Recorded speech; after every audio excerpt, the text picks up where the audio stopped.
The early settlers of East Tennessee brought with them the European heritage of winemaking. Not having established vineyards, these pioneers turned to the abundant fruits of the mountains, like raspberries, strawberries, peaches, and apples. Today, on the banks of the Little Pigeon River, the Apple Barn Winery carries on this tradition. Unlike the typical winery whose product comes from the vineyard, ours comes from the orchard. All but a few of the wines we offer start as locally grown apples. Our wines are made in Sevierville, Tennessee, through a carefully learned and mastered process. This process requires that the ingredients spend a little time in what is called the tank room. Then some spend a little more time in oak barrels. The art of winemaking lies in the tasting. The winemaker's judgment of the taste determines the level of quality. Chemistry tests are performed to analyze and make certain the wines avoid spoilage and preserve long-term quality. The wine then moves to the bottling line, where you might say the deal is sealed.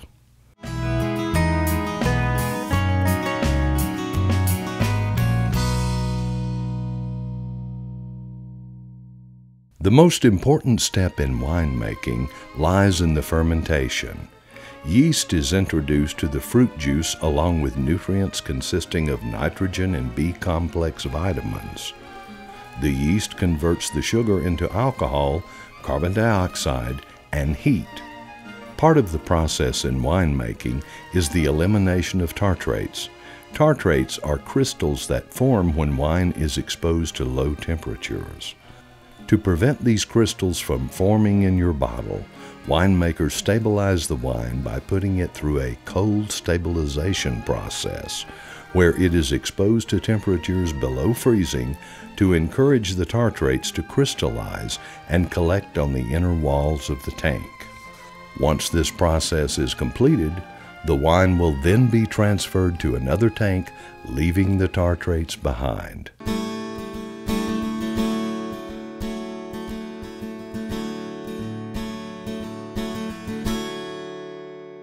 Chemistry plays an important part in producing quality wine. A number of tests are done to ensure that every step of the process meets all the necessary requirements. One test used in the winemaking process is the ethanol test. This test measures the percent of alcohol the wine has achieved. It does so by first measuring the boiling point of water, which varies according to the barometric pressure at any given moment, then use that number as a baseline to determine the boiling point of wine. By comparing those numbers and doing a few calculations, the alcohol content of the wine can be determined. Another important chemistry procedure is the SO2 test. This measures the amount of sulfur dioxide in the wine, which serves as an antimicrobial and antioxidant to protect wine from spoilage and oxidation.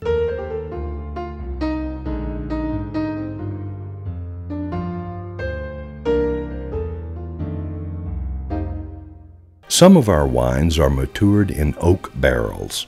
This allows small amounts of oxygen to enter as water or alcohol evaporates. We use French, Hungarian, and American oak with toasted interiors to impart different flavors and aromas into the finished wine. Typically, our dry apple, Cabernet, and Merlot are all matured in barrels, as well as some of our port-style wines.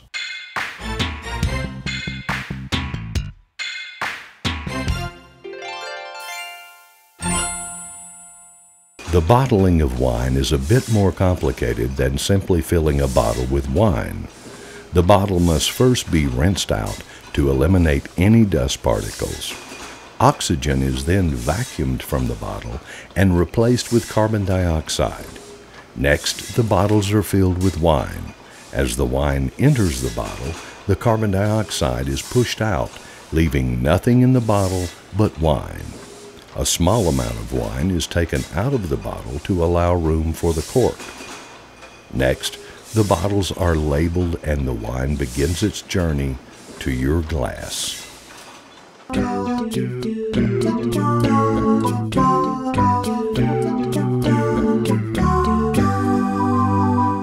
Everyone here at the Apple Barn Winery participates in various activities outside the winery. The medals displayed around our gift shop were awarded to our winemaker and his staff for the exceptional wines they produce. We also participate in multiple festivals throughout the year to help promote the wineries and fruit growers within the state of Tennessee. We firmly believe the fruits we use from Tennessee render a superb wine. So step up to our wine tasting bar and sample the fruits of our labor.